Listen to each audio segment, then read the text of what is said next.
გამარჯობათ, შემოპატარებო. ალბათ უკვე შეასრულე დავალებები. შეადგინე პატარა მოთხრობა სპილოზე, რომელსაც მოსწავლის ჩანთა აქვს. იპოვე დაკარგული სიტყვები? სრული შევსება ხომ არ დაგავიწყდა? თუ ჯერ არ შეგისრულებია ეს დავალებები, მაშინ დააპაუზე ვიდეო. შეასრულე დავალებები და შემდეგ განაგრძე ყურება. თუ ყველაფერი რიგზეა, მაშინ ყურადღებით მომისმინე. სპილო მოსწავლის ჩანთით.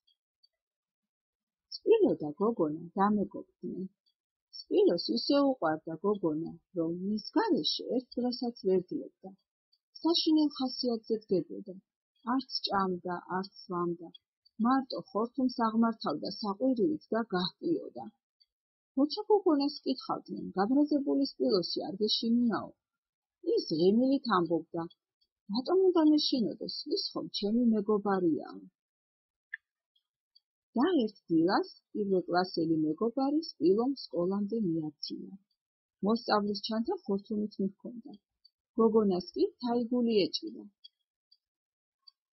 ზარი დაირეკა, გოგონა კლასში შევიდა, ხოლო სპილო ქუჩაში დარჩა, რადგან კლასში ვერავითრით შეეტია.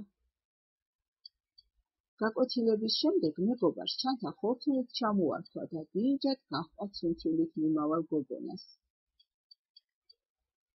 ახლა კი შეავსეთ ხრივის მეორე სვეტი, კითხვის დროს ნაპოვნი სწორი პასუხებით. საინტერესოა, რამდენი სიტყვა გამოიცანი?